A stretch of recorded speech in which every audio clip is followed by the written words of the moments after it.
Yeah, the memory.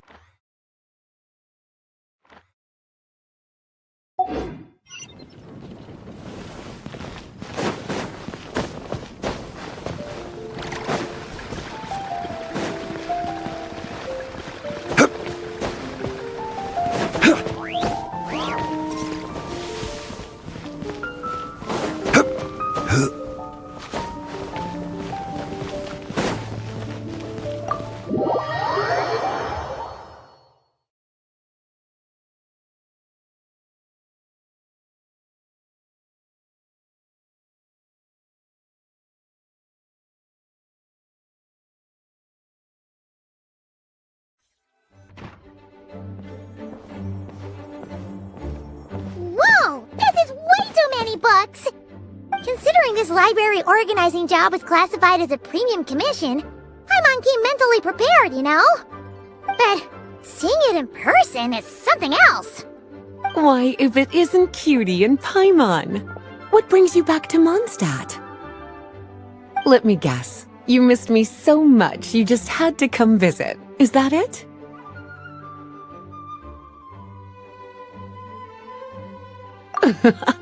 You've become quite the flatterer since we last saw each other, haven't you? Found you! We were starting to think you weren't clocking in today. Well, I wasn't planning to. But then, Catherine mentioned someone had finally accepted an important commission for the library. So I came to check on things. Might you both be here for that very commission by any chance?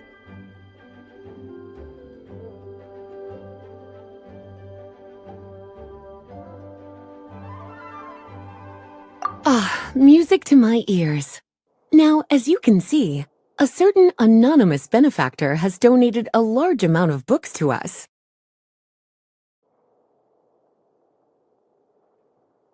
Imagine my surprise when a glance down the book list revealed that each one would be an entirely new addition to our collection. There are books of all different kinds, including quite a few that are banned. Troublesome, I know. So this wasn't an odd job I could trust to just anyone.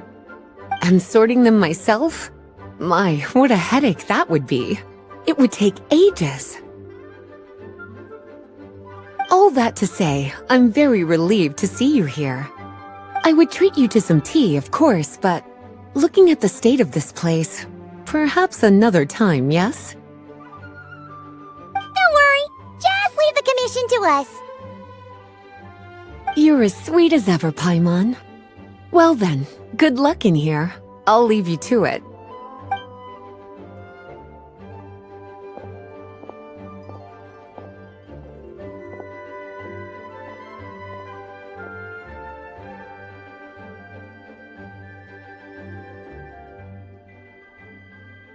Finally! We made it to the last stack!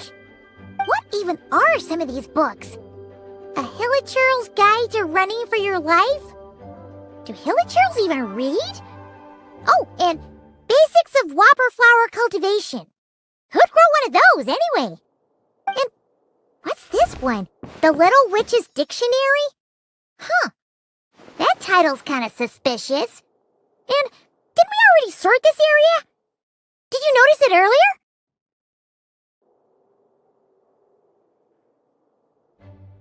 Huh. Well, witches always make Paimon think of, you know...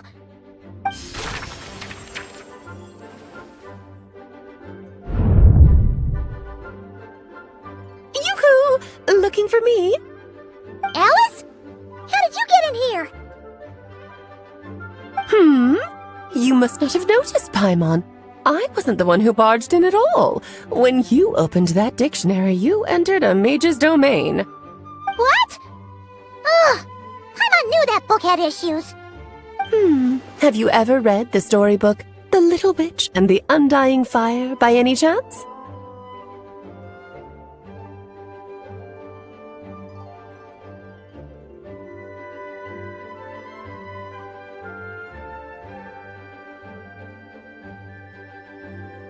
No matter. At least in name, this book was written as a dictionary for the other one. The actual contents of the two aren't related at all, though. Ugh. donation makes things even more confusing. Oh dear, where should I begin? You know the promise the Hexen Circle made to Varka at the Tripartite Conference, yes? Namely, that in Mondstadt's greatest time of need, the mages would return and lend their aid to the nation? Well, waiting around for danger to descend upon the land isn't exactly our style. Rather than a scenario where we jump in and save the day out of nowhere, it makes more sense to lay the groundwork over time. That's how Em put it. Besides, who knows when such a crisis could occur? It could be in the next life, or even tomorrow. Preparation is crucial. So, I gathered the mages together to write this dictionary. Of course, it had to be under the guise of being related to that storybook. Otherwise, I would never have been able to get them in one place.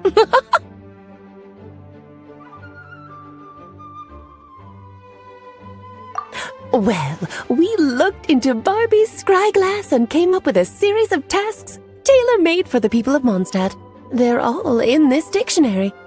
Striving toward a common goal, overcoming obstacles alongside trusted companions, becoming better versions of ourselves.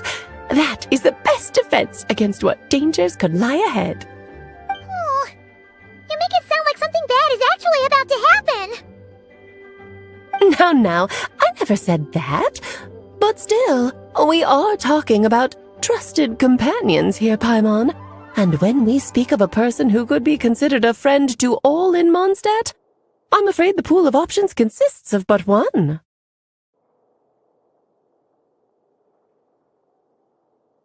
Wait, the huge book donation? That was just an excuse to get us here, wasn't it?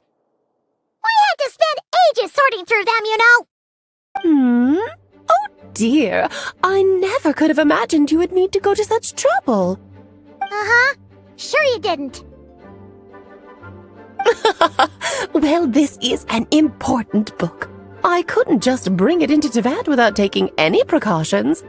Much better to hide it in plain sight, you see. That's why I donated all those other books to the library. Besides, it's not like this is a bad thing. Just think of it as an excuse to reunite with old friends. And as a favor to your dear Aunt Alice. Okay. If the goal is to help the people of Mondstadt, then we're in. We'll take the dictionary. And the next time we run into our friends, we'll pass your tasks and stuff along, okay? Wonderful. Then I'll let you get to it. Have fun!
I'll take that as a yes then.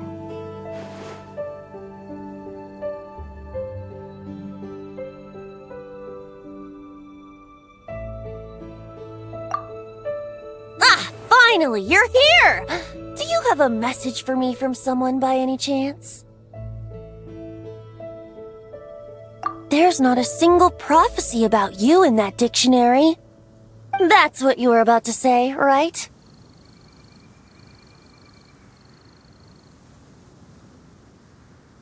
Oh? One moment then.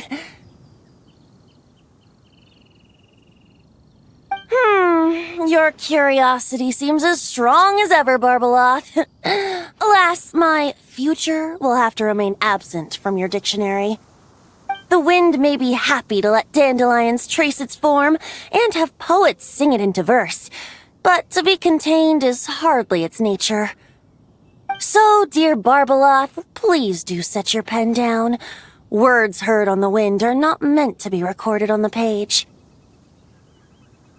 If you're truly interested in this legend, allow me to fashion it into a poem. I'll be sure to share it with you ladies at our next tea party.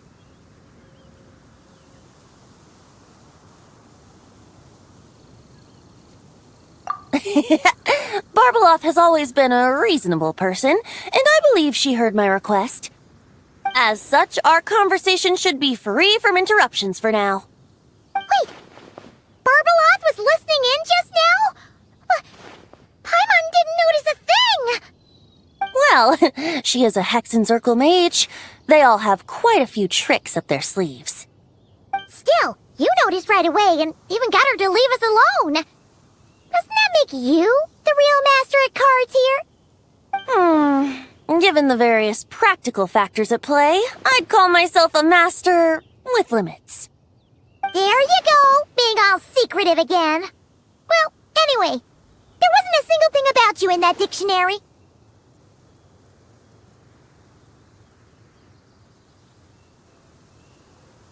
You being here is enough.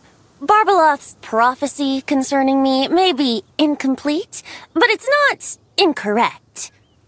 There's something I need to do, and I could indeed use your help.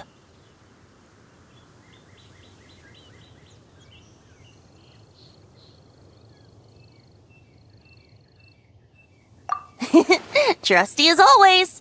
In that case, could you play a song with me later?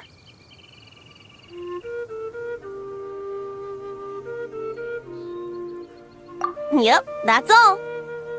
But don't worry, this isn't a performance to decide the fate of some consequential event. It's just a duet between friends. The last time I played this song, the howling gale was my sole audience, and the notes scattered in all directions, leaving only fragments of the melody behind. But now, with a friend like you by my side, why should the wind alone bear witness to this music? Besides, I think my hands will be just that much steadier, playing alongside a trusty friend like you. That's all I ask. Now, let's head to the performance venue. If we follow the breeze, we'll be there in no time. All right, let's get going. Just relax and let the winds lead the way.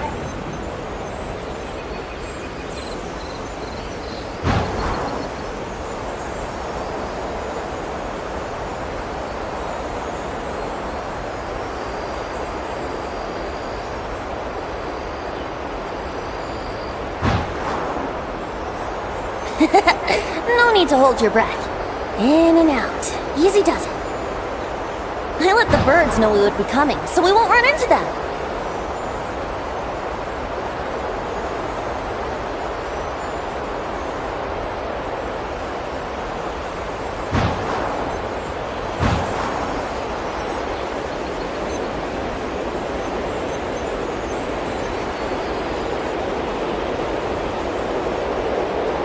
Don't worry, it's just a little ocean spray.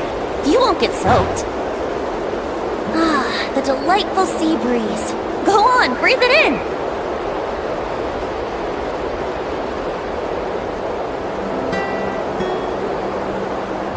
We're almost there.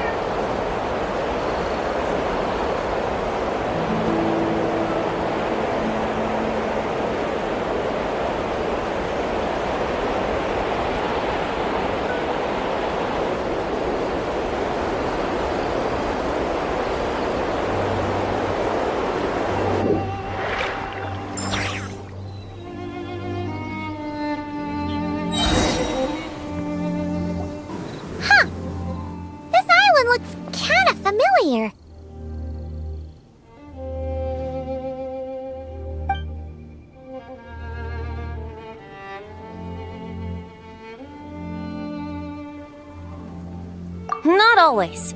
It was once an isle like any other. An ordinary, unassuming aggregation of sand and gravel. That is, until seeds of stories were brought here by the wind and cultivated by time. And in due course, the wind brought forth new tales, and time caused them to grow into legends. So with that, allow me to welcome you in truth to this island favored by time, traveler. This is the place where time and wind met in the distant past. Whoa! You suddenly sound so serious, Tone Deaf Bard. Paimon's not sure she's following this conversation anymore either. Fret not, dear Paimon. The best stories always start with a bit of suspense and intrigue. I told you about this before, remember? About how I encountered time at the Thousand Winds Temple and received some help? Well, it was because of time's help that those first winds of freedom were able to blow so strongly. But forceful gales like that are most suited to wiping things clean, not helping things grow. So, after a few crises in Mondstadt were resolved, I made the winds gentler. Just strong enough to bolster the people in times of need without knocking them off their feet.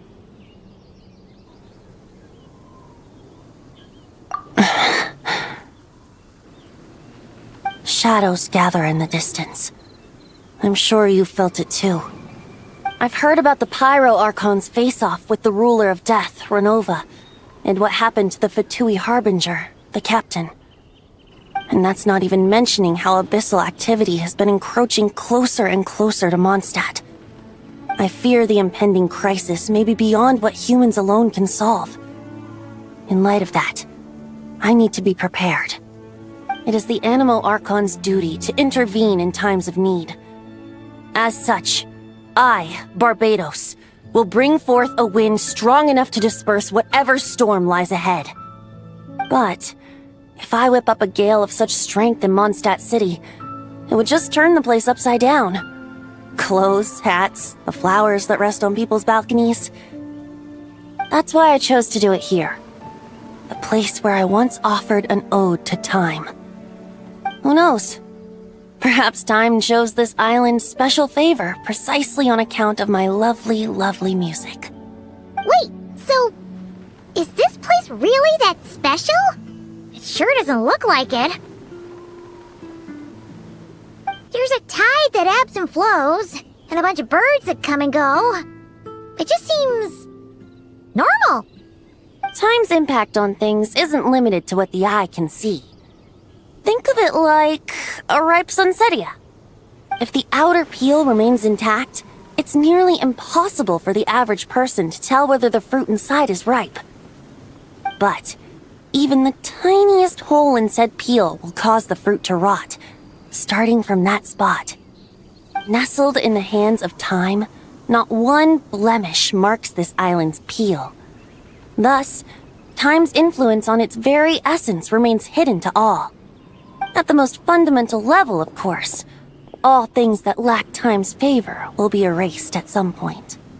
But with the power that remains here, I can leverage time to draw a boundary around the wind. That way, the outside world won't notice a thing, no matter how powerful of a gale I whip up here. Of course, as the one requesting help, I should offer something in return. That's why I invited you here, traveler.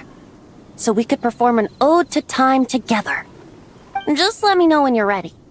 Oh, and I can lend you an instrument if you need one.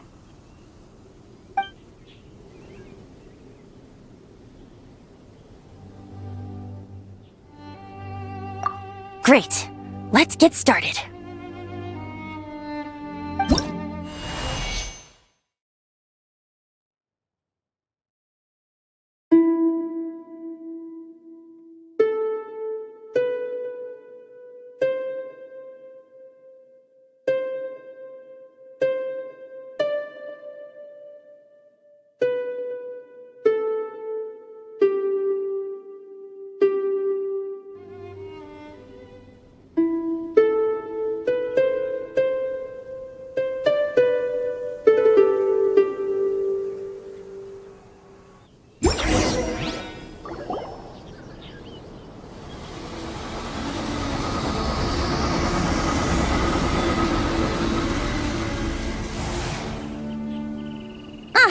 Looks like our music has moved some in our audience to step on stage.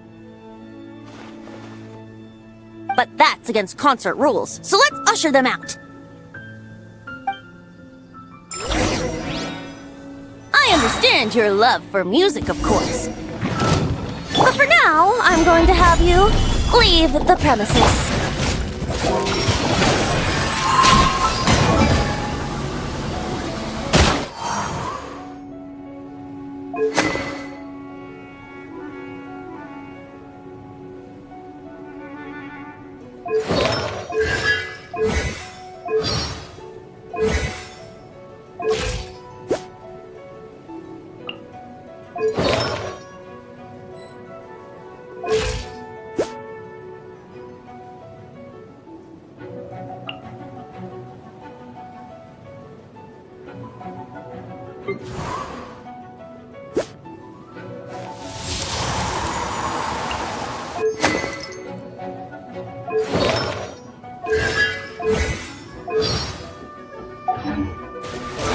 Brace yourself.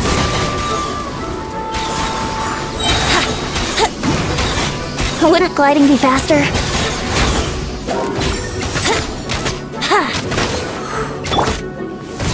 Stabilize!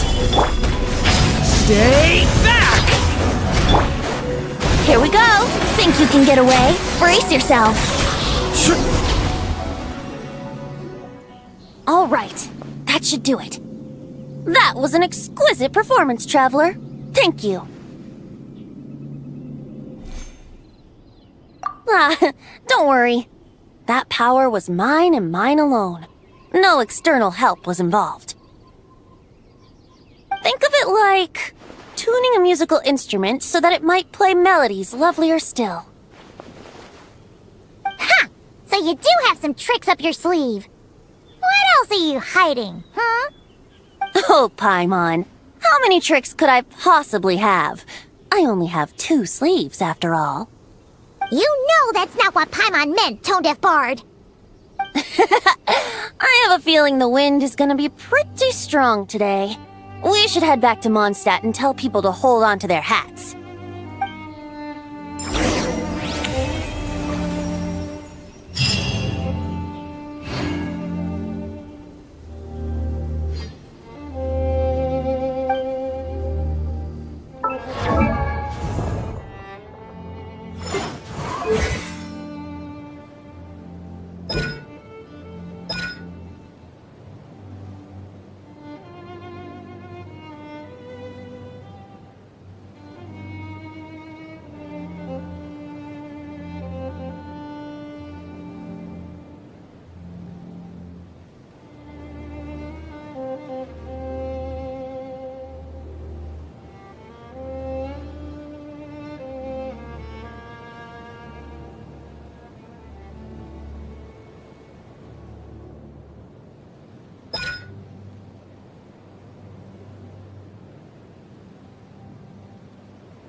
Where do you want to go next?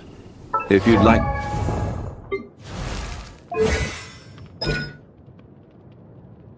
to see Liu. This tourism.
Hey, Durin!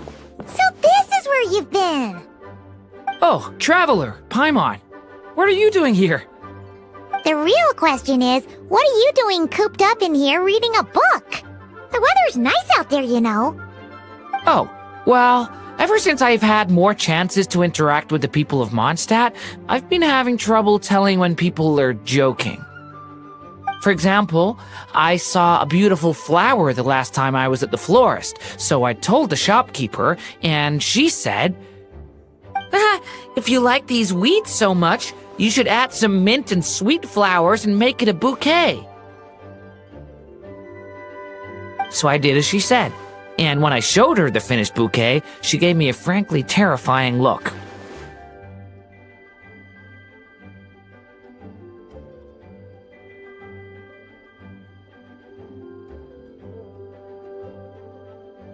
Later, Albedo opined that this happened because I have trouble understanding the meaning behind words. So after I learned the Mondstadt script, he told me I could come here and read. I was born from a storybook, so I felt that these books might be able to teach me more about the rules of this world. And, well, I guess I lost track of time. So, did you guys need something?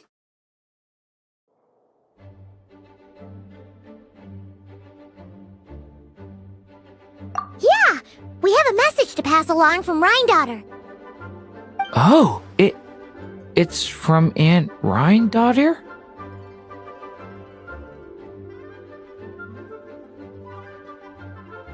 No, I'm just surprised.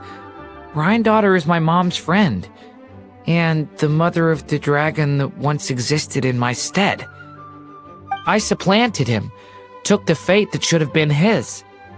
So if she dislikes me, well, I'm not sure what I'd do.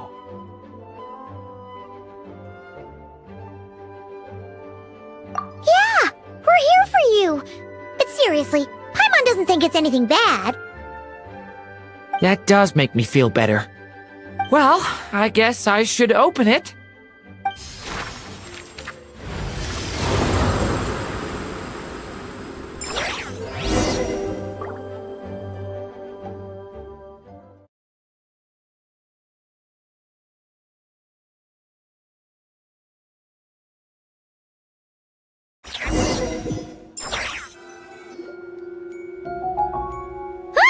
Where are we? Did this stupid dictionary transport us to some weird place again? My mom's scent. I sense it here. Whoa! Here comes a strange cat.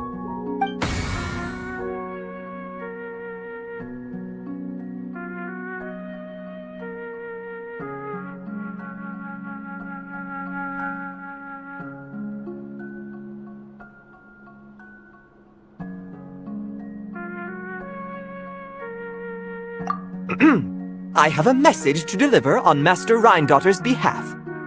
Ahem. This is the first time we're meeting, so I'm not sure how to address you. But since you're Hem's child, I suppose I'll stick with Mini Durin. Though you appear smaller than the Durin that came before you, that same strength flows through your veins, not a drop less. He was a child of Humus, an incomplete creation. Thus he lacked the will to control his own strength. Yet this power was beyond what he could withstand, and so it twisted him, consumed him, thus sealing his ultimate fate. Albedo claims that you have transcended this tainted blood, becoming a being much like himself. That is his opinion. I remain unconvinced. I trust only the facts, only that which I see for myself. So take this chance, child of M. Prove yourself to me.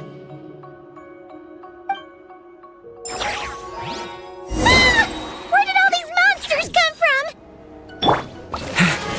Is this the proof you need, Aunt Rhine-daughter? Very well. I'll show you what I can do. As one with wind and cloud, the power within me is surging to the surface.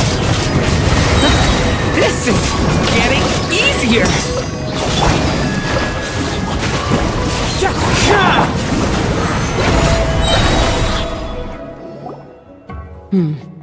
Looks like Albedo wasn't mistaken after all.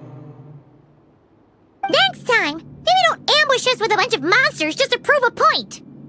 Still, I do feel like I can control my power more freely now that we've defeated them. After hearing about you, I prepared a technique that would seal the dark power in your blood.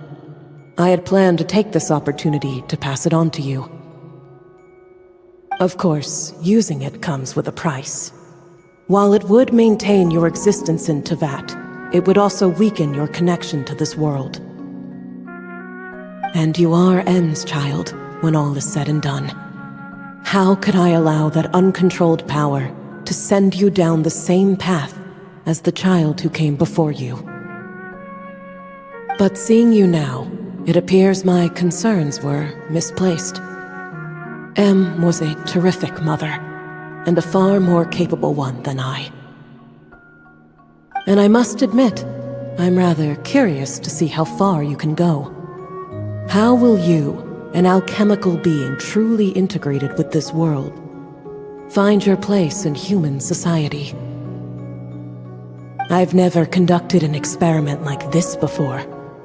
As such, you may yet hold the key to some unexpected answers.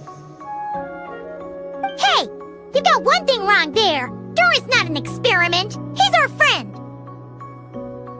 I'm not sure I understand, but I appreciate your kindness, Aunt Rhine-daughter. And that's all Master Rhine-daughter has to say.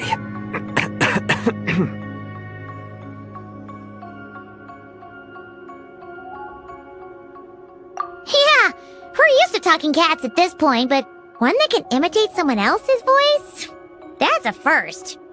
I don't see how that's important, but if you must know, I am Sebas, a simple butler.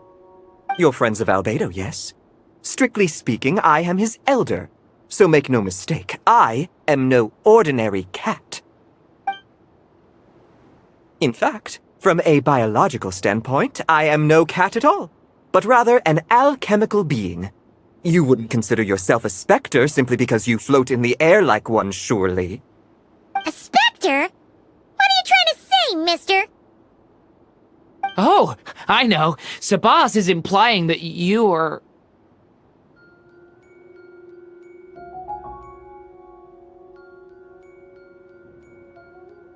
What thought? Hey! Oh, and considering how Master Rhine-daughter's message ended, I suppose this technique is useless now. I'll just destroy it. Few and far between are the people that can make her reconsider. Quite the impressive feat, young man. With that done, I'll be going now. I have another message to pass along. Perhaps we'll meet again sometime.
Given previous results, I should make a few adjustments to the experiment and ensure that the materials and equipment are all in order.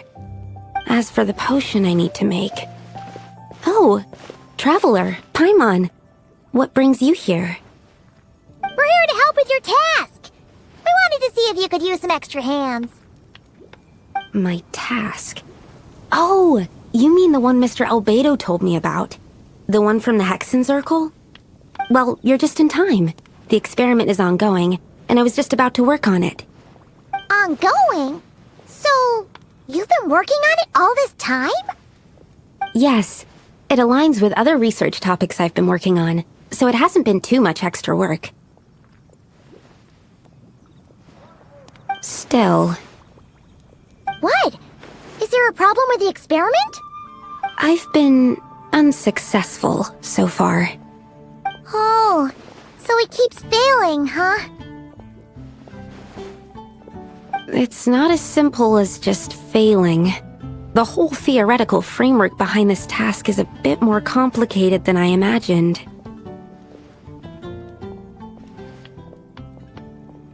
Oh, right! You still haven't told us what kind of experiment it is. One meant to develop a potion that can transform sweet flowers into a variant 16 times its normal size. That is to say, the formulation of botanical augmentation reagent type 4, iteration 7. As you can probably guess, this is my 7th time running the experiment. Wow! So, basically, we need to make growth serum. Or the 7th version of one. Well, yeah, that's about right. This is my 7th attempt, but I didn't make many adjustments to the formula this time, because both the theoretical principles behind this experiment and the products of the process prove there's nothing wrong with it. But you haven't succeeded yet, right? Yes, I'm thinking that it's not my current formula that is wrong, per se, but rather, some other key element is missing. Oh! Then Paimon knows just what to do. Well, that's why we're helping out. Wait a second! Paimon is not an ingredient! We could try. It's just... I would need to adjust the ratios in the original formula, and that might make the potion even more unstable. No! We are not trying that! Just show us the original! Here it is. That said, I'm still missing 2 ingredients. Now that we can help with. What do we need to get? I need spring water from Springvale to use as the base, as well as Eye of the Storm fragments. But that last one could be tricky. We've got this! Let's go! Let's tackle the Eye of the Storm first.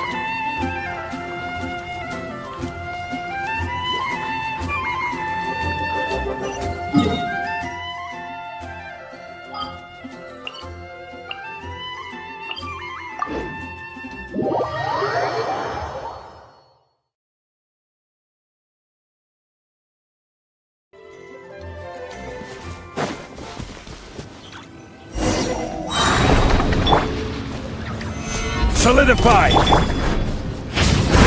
back! Stay away from me! Beware the creatures of the night. Be silent. Close your eyes. Alright, that's the first ingredient done! Wow, you 2 work fast. That step usually takes me forever. We can get the spring water down there.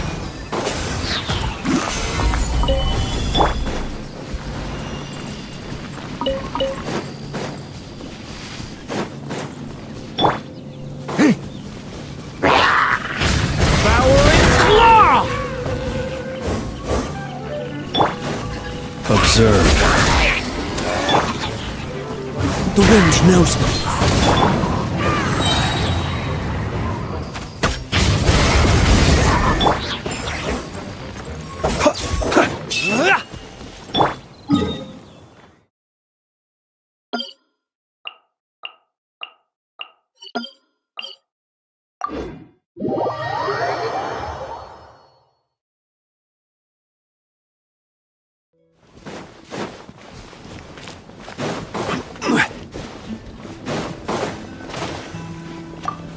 high quality of Springvale's waters makes for a stable potion-making ingredient. That's all we needed, right? Yes, let's head back.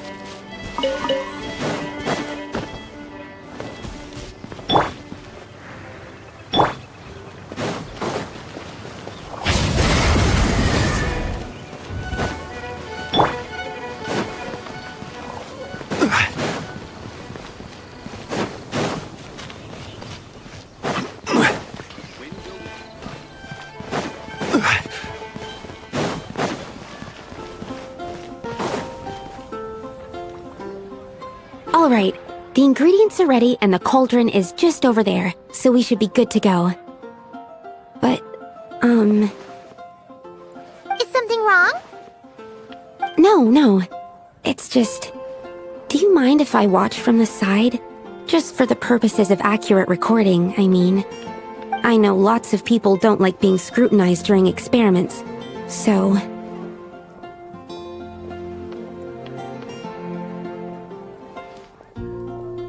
Thanks. Then, I'm ready to go whenever you are. I'll make sure to take detailed notes, too. So, are you ready to start the experiment?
That's it.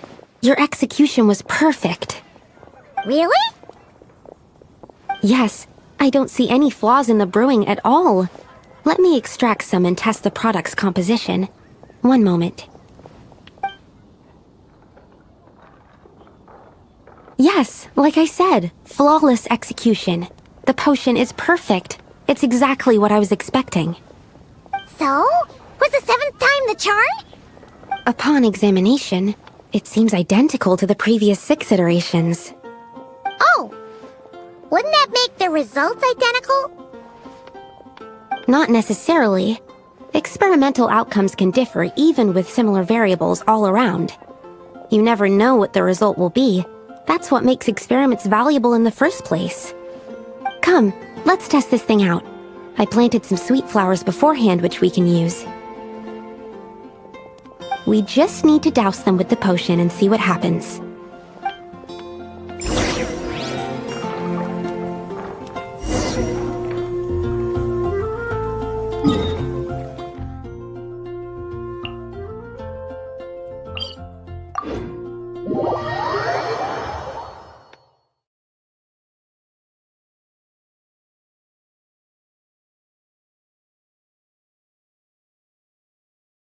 We should look for a place to take shelter. I'll be fine, but we don't want you catching a cold.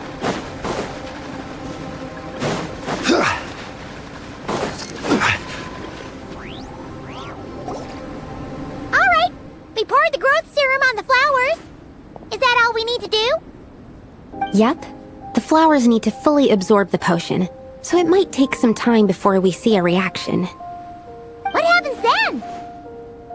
The flowers will grow in size while maintaining their original appearance. But then, when they reach 12 to 14 times their normal size, this will prove more than they can bear. As if some upper limit has been reached, they will wither and rot, assuming unnatural forms until nothing is left of them but liquid. Wait, what? So there's a problem with the growth serum then? No, I've adjusted the formula time and again, resolving all kinds of issues that arise when inducing small plants to grow larger. Issues like ensuring that the leaves don't get too large, strengthening root diameter and load-bearing capacity, calculating how the increase in surface area might affect sunlight exposure and nutrition. So, why isn't it working then? Because the flowers cannot transcend. As above, so below, is one of alchemy's guiding principles. Alchemy seeks mastery over matter, but this world has its limits. It's like a specification etched into the law that governs all things. Part of the purpose of doing multiple experiments is to determine if this specification is stable.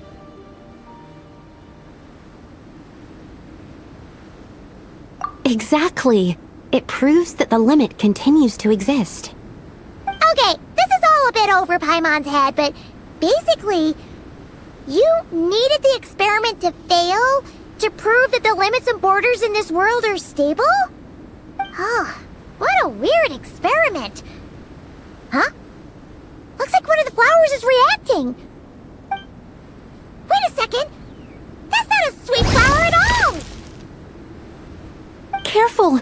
It's a whopper flower. It must have absorbed some of the potion. Wait, but that's happened before, and it's never gotten this big either. Can this mean...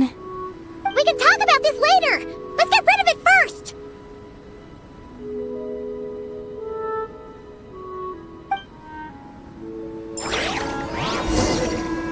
Stand clear! Stabilize! Thunder! Stay away from me! I will have order! Solidify! One with nature. Fallen leaves, adorn my night! The night cometh.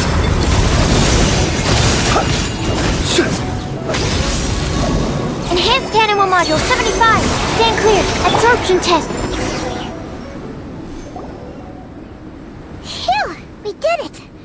Even at that size, a whopper flower is just a whopper flower. But, supposed to get that big? I could only make a rough estimate during the battle, but it looked at least 16 times its original size, maybe even larger. This means that the experiment worked. Wait, but isn't that a good thing? I'm still not sure what the implications are, but if further attempts succeed in reproducing this result, that means that something's different. Perhaps the limits and laws of this world are changing due to some unknown factor. I can't say if that's good or bad, but from an alchemical perspective at least, expanded boundaries means that more possibilities are now open to us. Either way, this brings my task to an end. Seems so.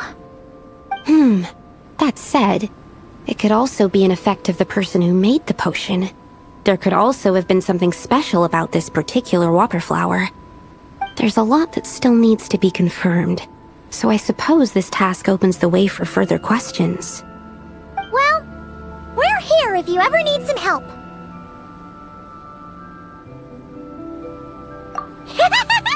Just think about it! Paimon could probably beat a whole gang of treasure hoarders to a pulp if you were 16 times bigger! I have my doubts.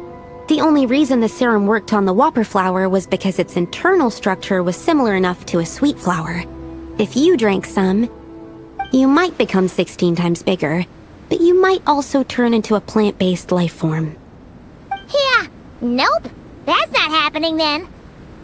Oh, by the way, Paimon wanted to ask, why is all your research focused on things like sweet flowers and sunsettias? Oh, that's simple. Both sunsettias and sweet flower nectar taste sweet.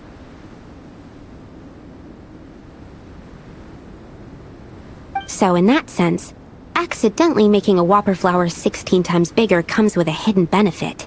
Because whopper flower nectar... Tastes exactly like sweet flowers? That's right. Once I've extracted the sugar from the nectar, I'll give you some.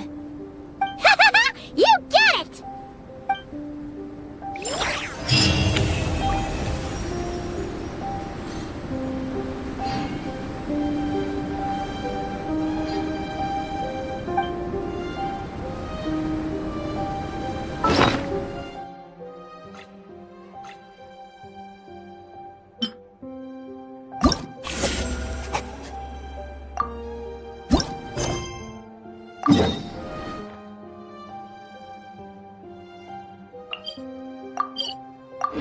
Every journey.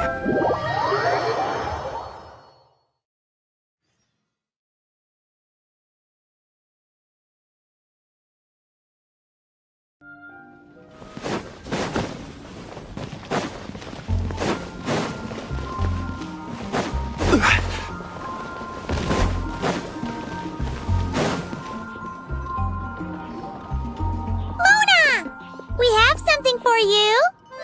Oh, Traveler Paimon! You're full of energy today. You have something for me, you said? Is it some quick and easy way to make Mora by any chance?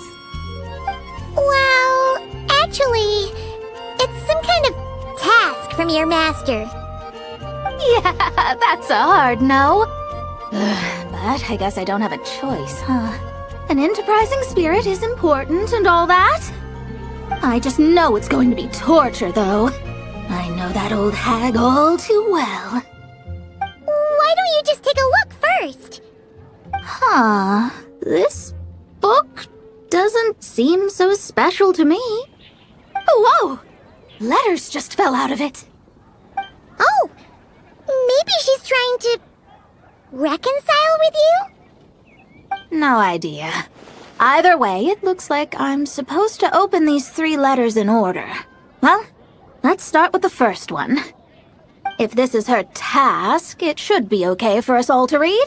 Come on, let's see what this is about. Oh, how long it's been, my student. I'm afraid to report that getting up and about is becoming harder and harder these days. Oh, the sympathy card. She could have tried to make it sound a bit more genuine at least. Remember when I would chase you and you would run for dear life, trying to use that hydro phantom of yours to distract me? Oh, seems like it was just yesterday. Now you're off on your own, and I laze the days away in my rocking chair. I really should get some exercise again. Well, then get it some other way, you old hag.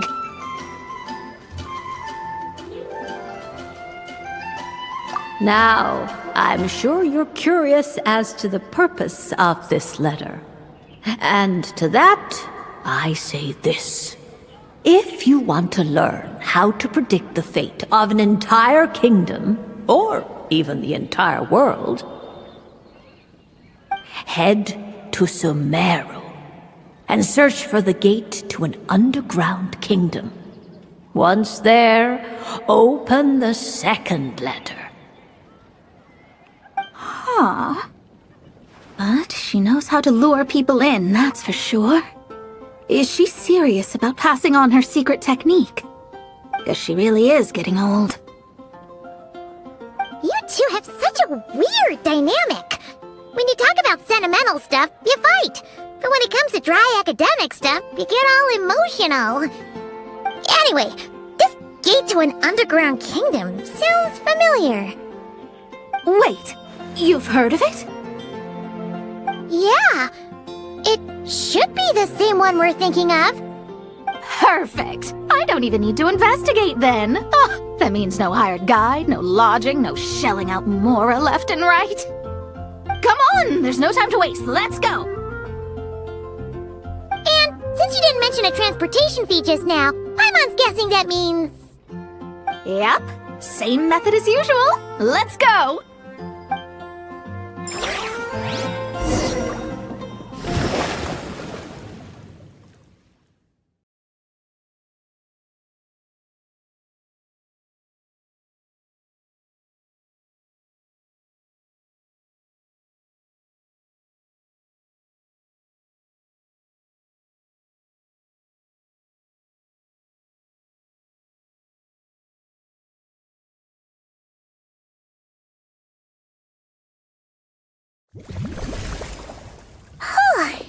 This brings back memories of summertime. It's actually kind of refreshing. So, this is the gate to the ancient kingdom of Conria. I'm sure a lot of secrets and tragedies lie behind it. Well, let's open the second letter. Let me see here. Yep, it's this one. As the ancient Sumeru saying goes, rote knowledge bears no fruit until it is watered with the showers of wisdom. With that in mind, there is a phenomenon in this land known as the Sign of Apausha. It is a celestial mark that burns in response to an all-too ardent desire for the truth. In that sense, perhaps it's more fitting to call it a sign of truth instead. The records of this ancient kingdom state there are several large subterranean lakes in Conria, clear and calm as mirrors, whose surfaces reflect the true stars. This is because the sign of truth created in the water is able to bypass the false sky and connect to the outer universe. I had no idea. To observe the gravitational forces and influence of celestial bodies, one must be able to see past the false sky. Only by obtaining these cosmic parameters can one predict the fate of this world. Now, my task for you is as follows. Open a sign of truth in front of the gate to Conria. The rest is a bunch of stuff about the ceremony the old hag came up with to summon this thing. Yeah, all these planetary trajectories and runes. Paimon's not even gonna try to make sense of it. So, what do you say, Mona? Are you gonna attempt it? Well, I hate to admit it, but it looks like the parameters she came up with could work. Frankly, this prospect is quite exciting, and heading back now will just cost me another night of lodging, so no better time than the present. Emissaries of the enduring stars, wanderers over ecliptic and equatorial plains, radiant celestial brethren. Traverse the twisted paths of the cavernous void. I, Mona Magistus the astrologist, invoke the power of Hydro to balance the scales.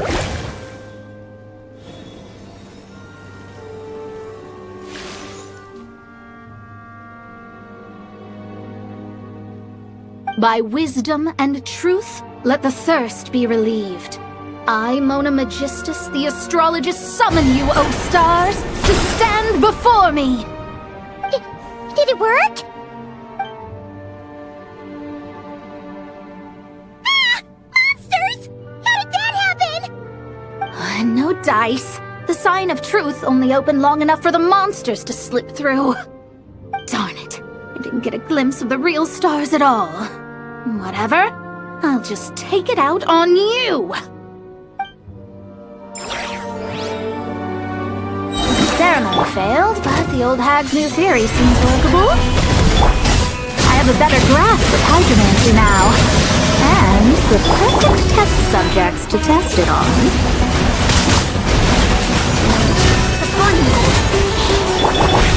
Order guide you. Gather! Into the wind! Beware the creatures of the night. Close your eyes. Be silent.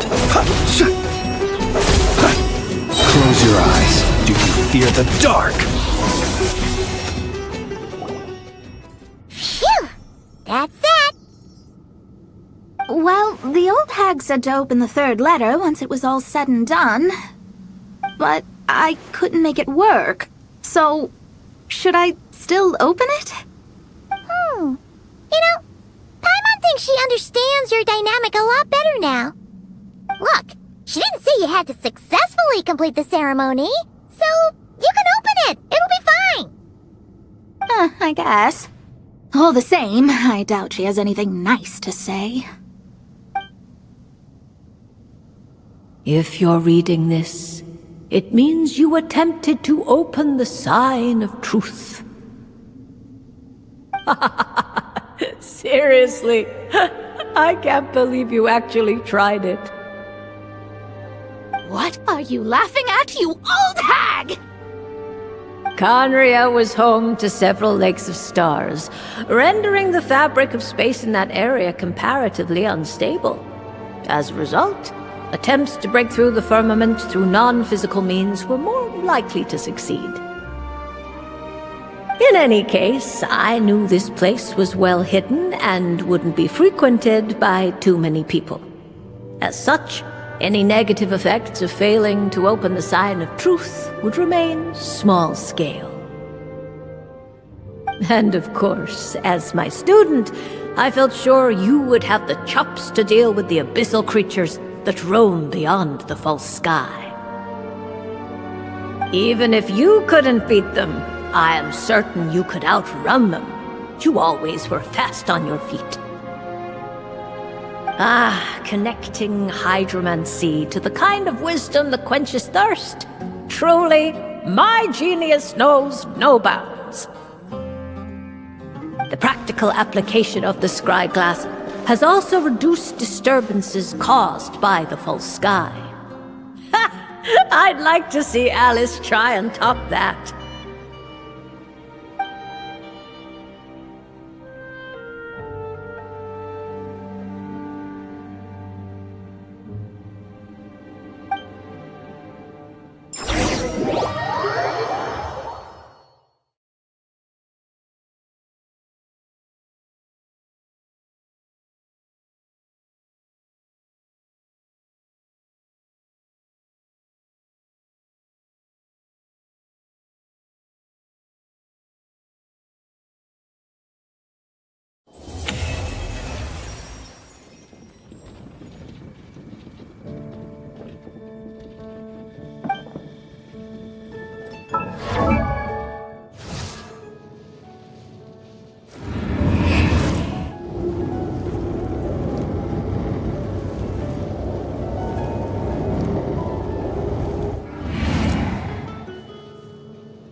Astra Abyssosk. Greetings, traveler. Hey there, Catherine! Oh, and Oz and Fischl are here too! What a coincidence! All things in this universe must plunge into darkness. 'Tis only natural that those who seek light should cross paths in the realm of dawn. Mein Fräulein means to say she's happy to see you both. And I feel the same. It's been quite a while, Traveler and Paimon. You're here just in time. Yai Publishing House has a commission for you, traveler. An editor is here to discuss the details in person. Much of the information was kept from the guild for business reasons. All we know is that it has something to do with the author of the Legend of the Shattered Halberd. What? Surely you don't mean... Wait, is this author really that important? What if we weren't here? Or if we decided not to take the commission? The editor would just be wasting their time. In that case, it'd be a free trip to Mondstadt where one needs only pass some information along. That's an opportunity most would fight over. In any case, if the commission is of interest to you, the editor is waiting at the Good Hunter. Just look for the man dressed in Inazuman clothing. Hold on! Halt thy steps, good traveler. Fate cast you upon the tides of the world, but not for you to stand alone in the face of its desolation. Nay, you step forth onto the path of the Immernachtreich. What mein Fräulein means to say is, she would like to go with you. Wow, you seem really jazzed about this commission, Fischl. Do you have some kind of insider information? Well, let's head to the Good Hunter to meet with this editor then.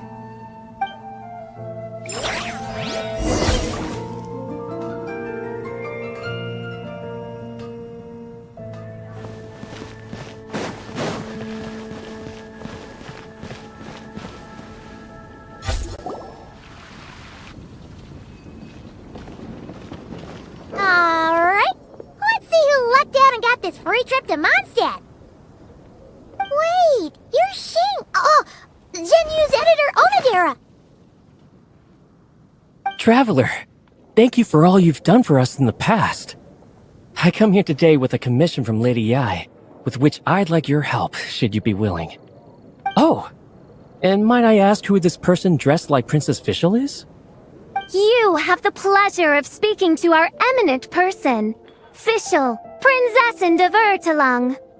Mein Fräulein means to say that her name is Fischl, and that she is most pleased to meet you. Yep, this is Fischl. She's a reliable adventurer, and she's here to help.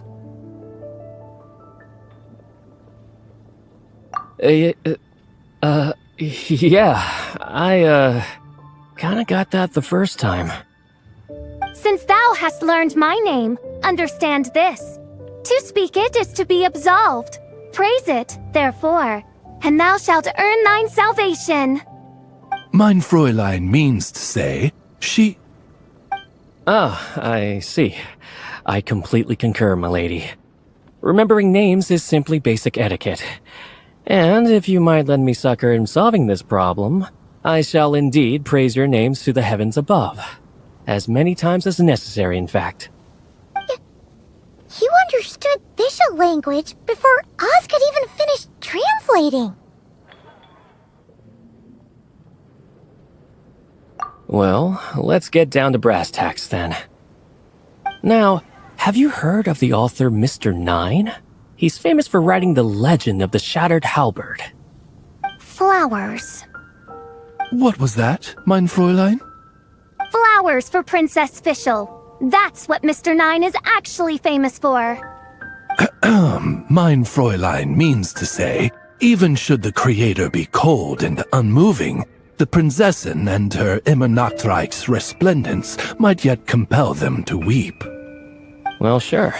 The author of Flowers for Princess Fischl, Mr. Nine. He sent a letter from Nodcry asking for help, and he seems to be in bad shape. So ask the Adventurers Guild or a local mercenary to find him. Seems pretty simple to Paimon. Where it's so simple. But here's the problem. We don't know anything about Mr. Nine. What he looks like, how old he is, where he's from. He's only ever communicated with us via letter, from addresses all over Teyvat. And he's never showed up to our annual meeting or events. Not once. So, what are we supposed to do? Well, we'll need to investigate Mr. Nine's identity, that's for sure. We did a bit of digging ourselves, and we realized that ever since completing the Shattered Halberd series, Mr. Nine's handwriting began to change. His initial editor has decided to retire to focus on his own writing, and he didn't have much to add either. Whatever hath once existed in this world is enshrined in the memory of the Prinzessin de Vertelung, to endure unchanging in her Immanakreich. For from the sacred primordial words flow the wellspring of all cause and consequence. Mein Fräulein means to say that... Yes, we had the same idea. So, we tracked down the original manuscript of the Legend of the Shattered Halberd. Aw, man! Genyu's gonna be so mad he missed out on this. Wait, you didn't need Oz to translate this time either, Onodera.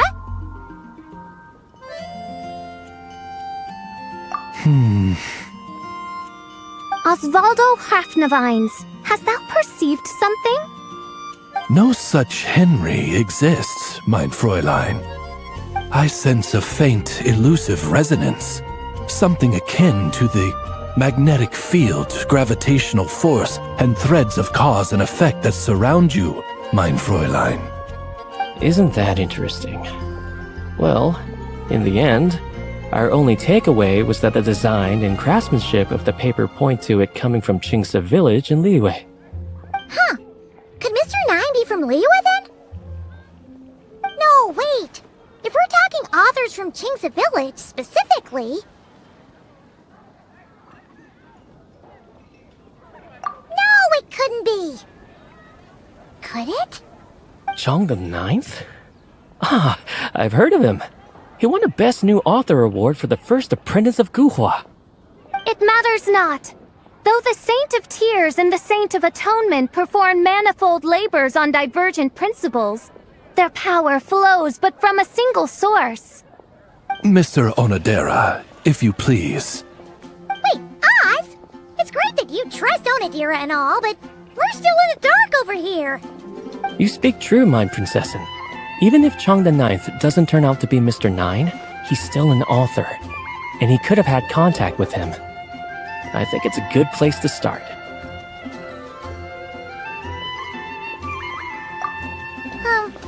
Yeah.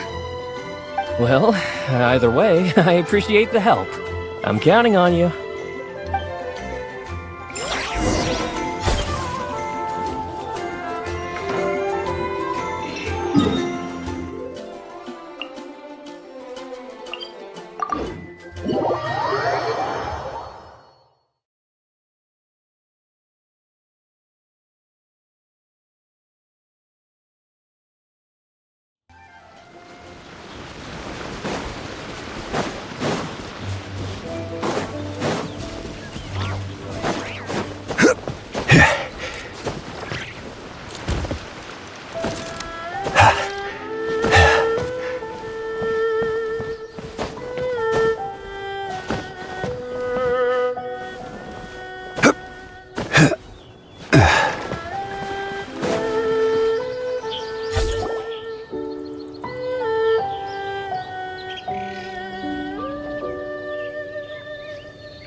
Doesn't look like there's anyone around we can ask either. Shall we wait? Seems like that's all we can do. Still, could his absence mean that he really is Mr. Nine, now kidnapped and sent to Nodcry? Perhaps we should have a look around his house. Barging in without permission seems wrong. But if he really is Mr. Nine, then... Okay, let's do it.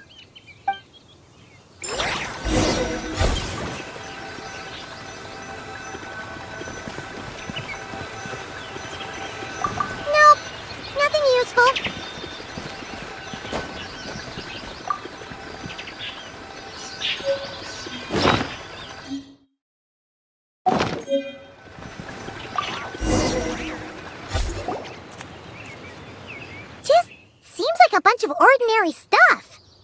Nay, I, the Princessin, have beheld the mystery of the universe enshrined in these specks of dust. What hath been revealed is the very fount of wisdom. Ever does it flow toward the shores of truth. Mein Fräulein means to say, she thinks this is a clue.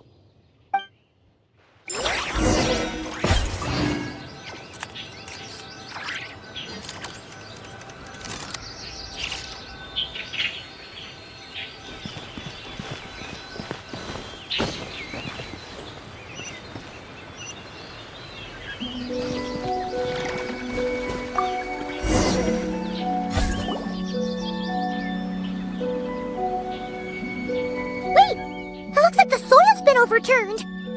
Oh no. Did some kind of overzealous fan have buried him in here? Maybe we should call him Millilith. What do you think, Traveler? It's all right, Paimon. Mr. Nine's most zealous fan happens to be right here. And since mein Fräulein would never do anyone harm, I'm certain the same is true of his other less avid supporters.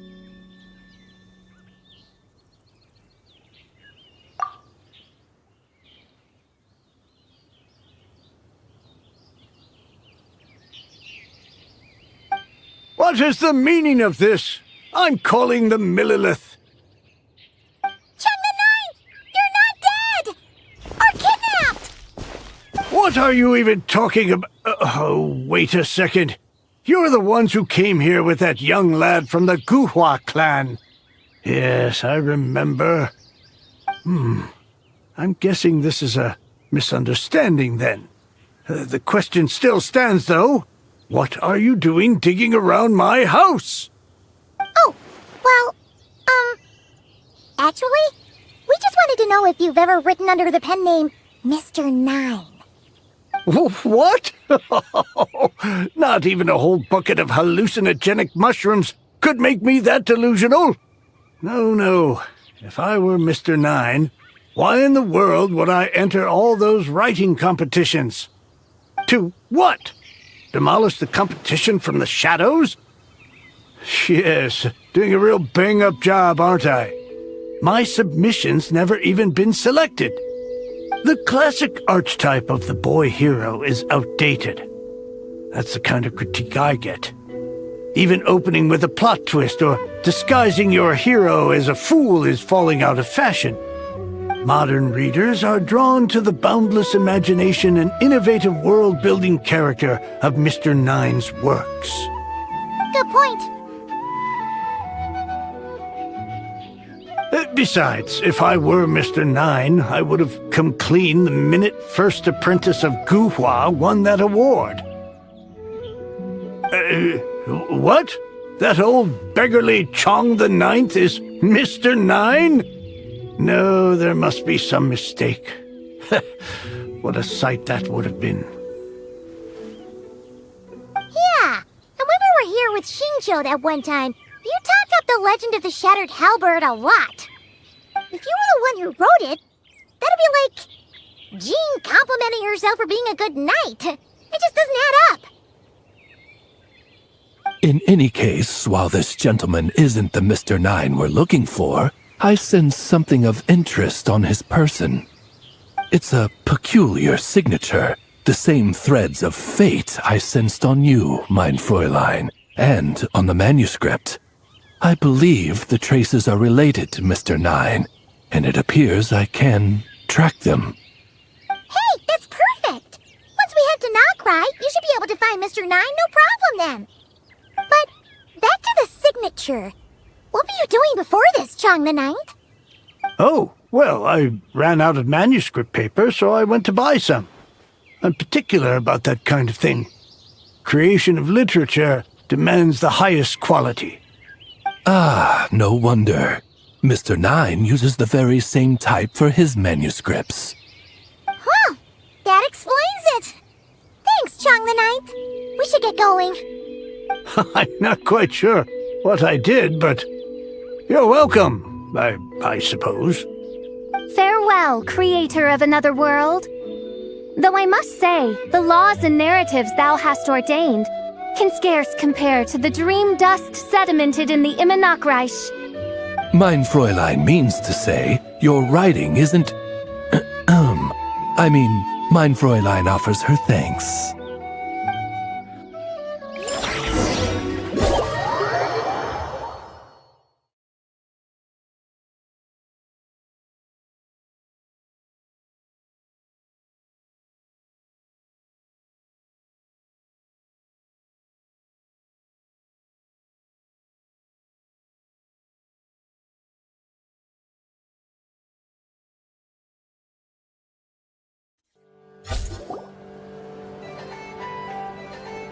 It should be up ahead.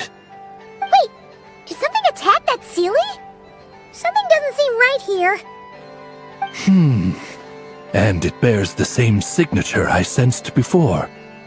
Then it would seem fate has dictated our path for us.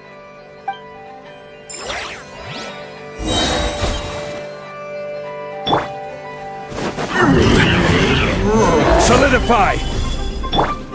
As you wish, Mein Fräulein. Be silent. To dust. Observe. Night falls. Close your eyes. Night falls.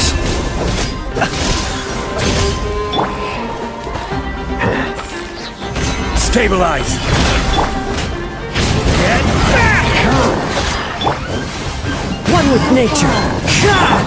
Oz, reveal thyself! Observe. Be silent. Night falls. Close your eyes. Do you fear the dark?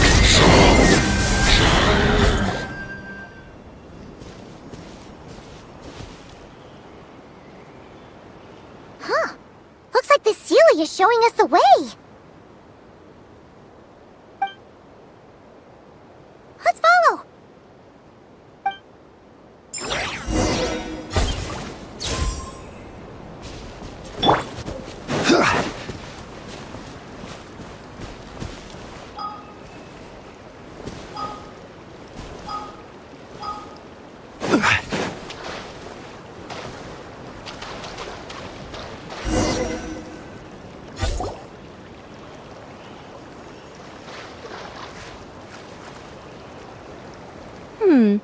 What are you doing here?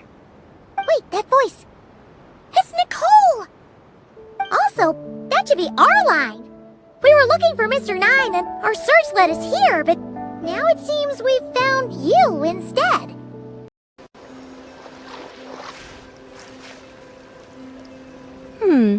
What are you doing here?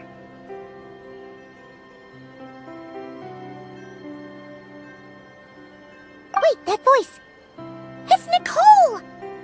Also, that should be our line. We were looking for Mr. 9 and our search led us here, but now it seems we've found you instead. Ah, I see. Well, Mr. 9 is right here. Hello. What bizarre demarung is this? Never in 1,000 sunsets have I heard of such a thing. In truth, I too aspire to be an author. But I'm also partial to direct communication. Talking is rather inconvenient by comparison. And as I'm sure you can understand, writing things down is even more tedious. I thought perhaps if I found someone with whom I could share my ideas, it might give me the same release as writing.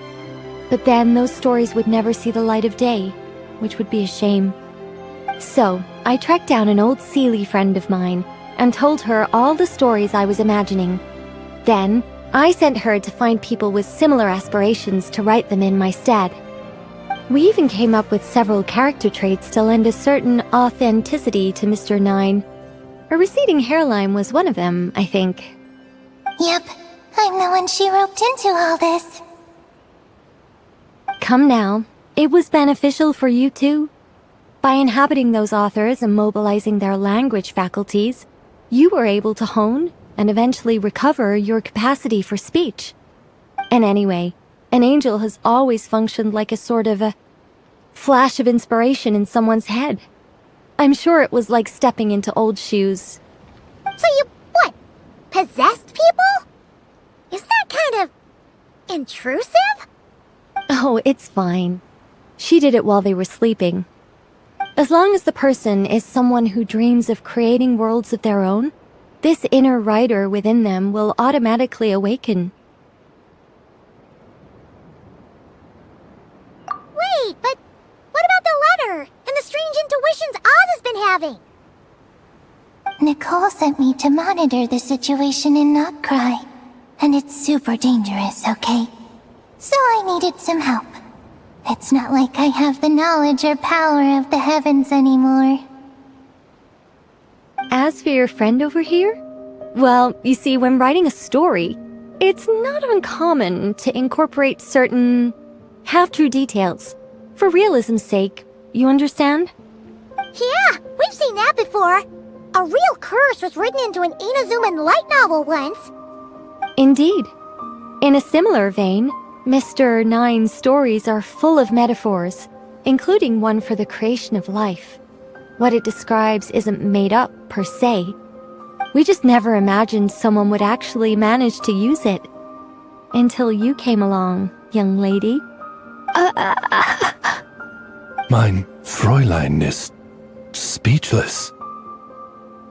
So if I may ask in her stead, did she manage to use one of these half-truths in Mr. Nine's novels to create me? It was more like 70% made up, 30% true. No, it was 90% made up, 10% true. I thought it was too dangerous, so I changed it. See, I knew you'd never read my books. You don't seem too surprised, Oz. Well, I suppose I've vaguely sensed this since the beginning. Regardless, it is an honor to serve mein Fräulein. Well, once our affairs in Nodcry are resolved, Mr. Nine will be able to return home. Yes, just tell them that when you return. I don't want to be your eyes here. It's too dangerous. Oh, but, while you're at it, could you pass a message along to that guy in Chingsa village? I've been splitting the royalties with him 90-10. His share's been buried in his yard all these years. Wait, what do you use the Mora for? I bury it, and then lead people to the treasure. Guiding people is in our nature. It's what I love to do. Feel free to come search for my personal stash someday. I've buried it at the furthest end of the Immernachtreich. I will. I absolutely will. Mein Fräulein? And, I just want to say that I really like your books, Mr. Nine. What mein Fräulein means is, though the cosmos stretch forth in unending darkness, yet shall come an hour when all things shine. I'm glad to hear it. All in all, it seems you've already found my greatest treasure. All right, that settles that. Now, I need to have a quick argument with Mr. Nine about who really deserves to be considered first author. Absolutely not.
Wow!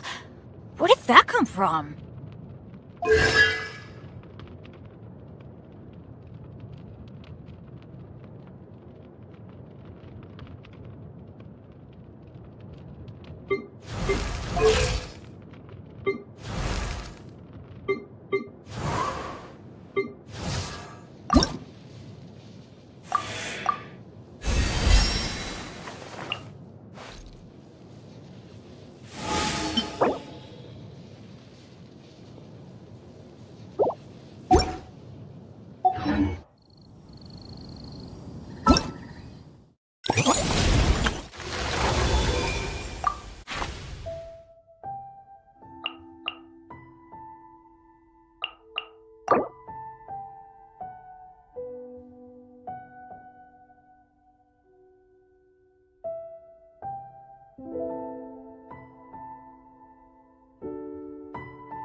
Stabilize!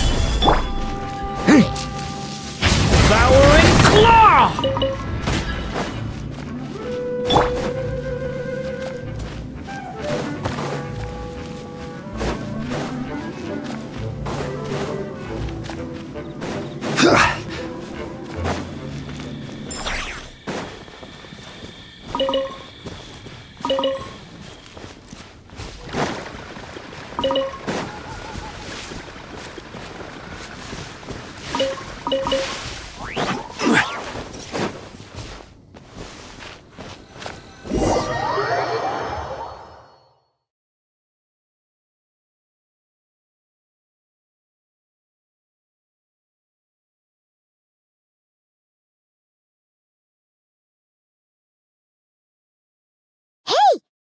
Razor over there with...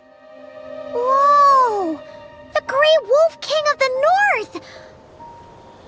Wonder what they're talking about.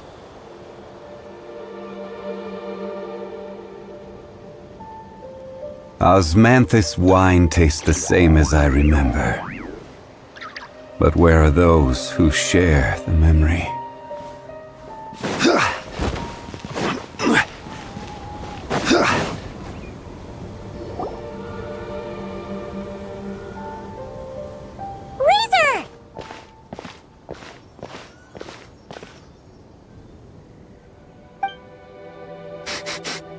familiar scent.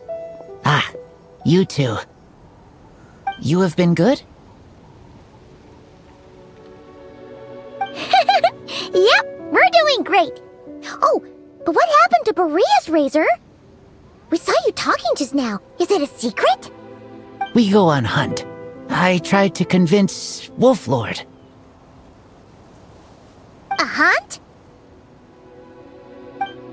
Oh, is that Razor's task? Are the wolves out of food? Is that why you're going on a hunt?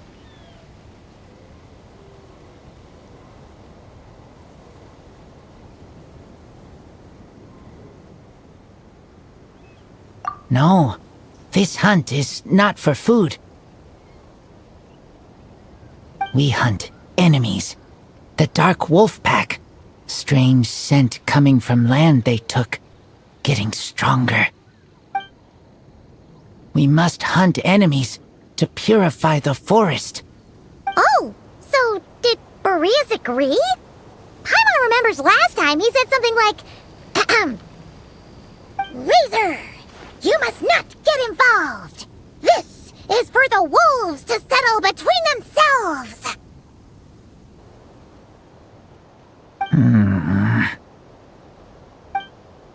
Oh, sorry, Razor. Paimon didn't mean to dig that up again. It's okay. I know Lupacol means no harm. Besides, teacher taught me how to talk to Wolf Lord. Lisa taught you how to talk to him? Oh, like she told you what to say? So that means you got him to agree then, right? Yes, words were hard, but I did it. Ha! So you actually managed to convince that giant, stubborn old fella. That's super impressive, Razor. Dark wolves are enemies of the whole world. Teacher said this is not wolf problem. This is world problem. And Wolf Lord agreed.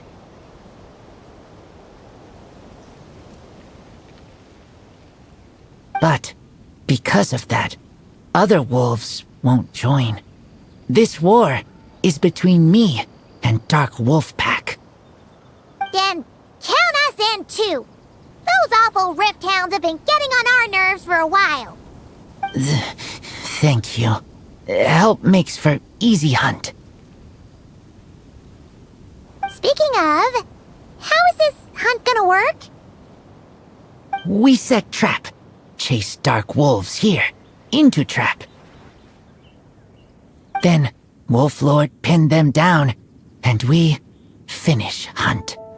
Tell me when ready. We start hunt.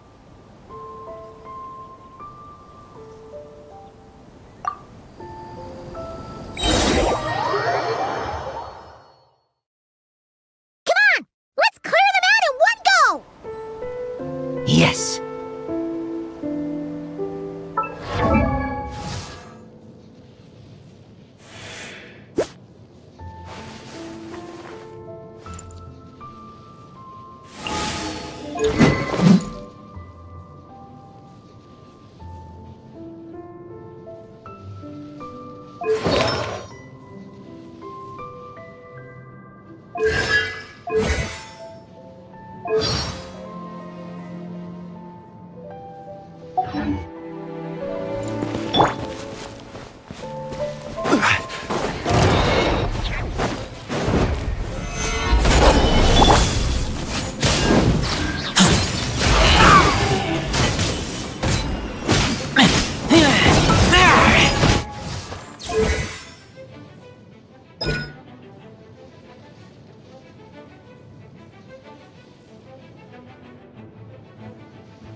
Gather!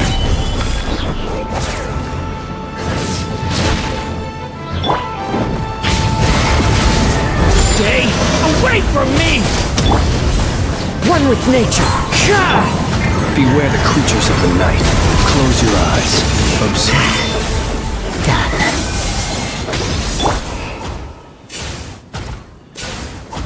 Stabilize!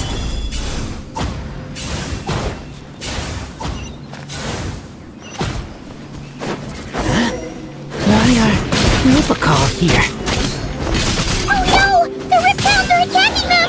We gotta get rid of them quick! Into the wind. Gather!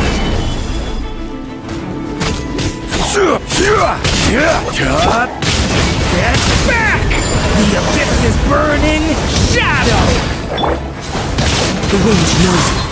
As one with wind and cloud. Whew, that was close. Good thing the wolves were there to help. They intercepted those rift hounds for us, and even drove them away. But this isn't wolf problem. You're doing this to help your Lupacol, right? Well, they want you to be safe too. My mom bets they went to the Wolf King and said, "Listen here, this isn't just our Lupacol's problem. This is the world's problem!" And then rushed over to help. Lupacol is Lupacol. I am human, but I do not need to be wolf to be Lupacol. I just want to help them. Well said, Razor.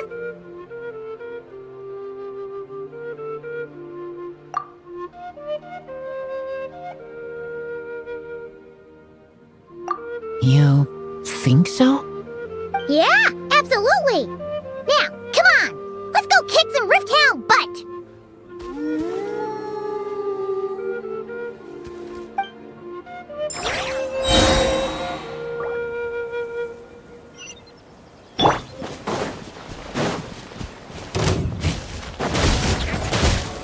Stabilize! One with nature. Clouds high. The birds call. Into the wind. Thunder!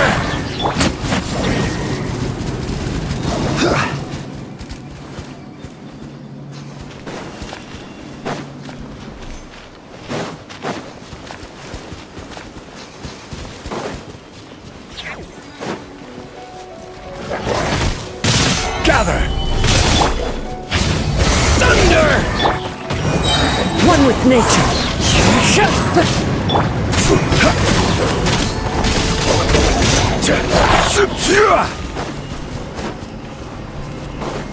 Look!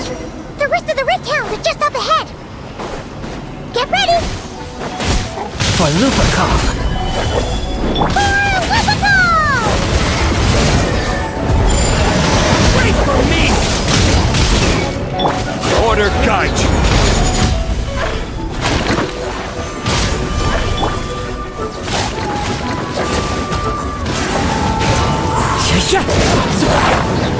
Fallen leaves, adorn my night!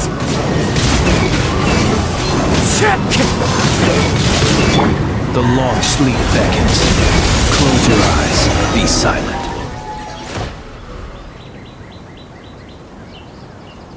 We did it! Thank you for helping. I thought protecting Lupacol was up to me. But Lupacol also... We're here because we care about you, just like you do us. That's what makes us Lupacol, right? Right. We are Lupacol forever. Aww. And now, there won't be any more intruders in Wolvendom. No. Dark wolf pack, rip open sky. They could come again. But me and Lupacol will hunt them down, no matter what.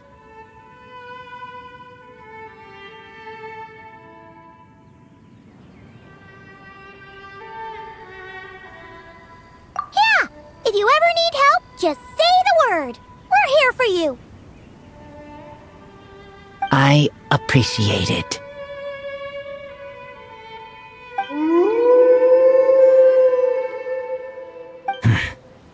They call for me. Sounds like they want to make sure you're safe. Then I should go. Thank you for the help.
Osmanthus wine tastes the same as I remember. But where are those who share the memory?